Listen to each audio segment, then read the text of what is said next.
నేటి రోజు కుర్నాపల్లి గ్రామంలో రెవెన్యూకు సంబంధించిన రేషన్ కార్డులు, ఉపాధి హామీ వీటి గురించి గ్రామ సభ ఏర్పాటు చేసిండ్రు. దీనికి గురించి ఇక్కడ స్పెషల్ ఆఫీసరు ఎవరికి ఇంటిమేషన్ ఇవ్వలేదు. మళ్ళా ఇక్కడ ఉపాధి హామీ దాంట్లో అక్రమాలు బాగా జరిగినాయి.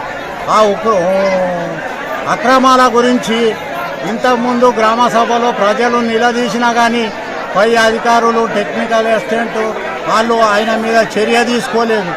ఏలు ముద్రలు అలా లేకుండా డబ్బులన్నీ తీసేసుకున్నాడు. ఇంతగానం తీసేసుకున్నాడు. అందుకోసమే ఇవాళ గ్రామ సభలో చాలా రచ్చ జరిగింది.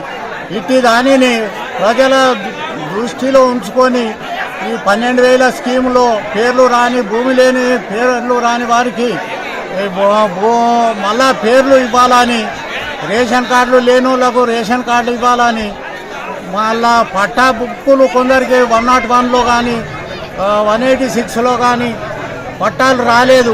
వాళ్ళకు సుఖ ఎన్ని రోజులు ఒక 100 సంవత్సరాల నుంచి 101లో పొలాలు ఉన్నా కానీ ఇంతవరకు పట్టా సర్టిఫికెట్లు రాలేదు.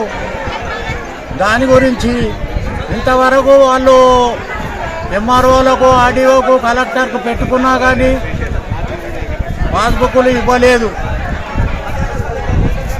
దీని తీసుకున్నాలని కోరుచున్నాము.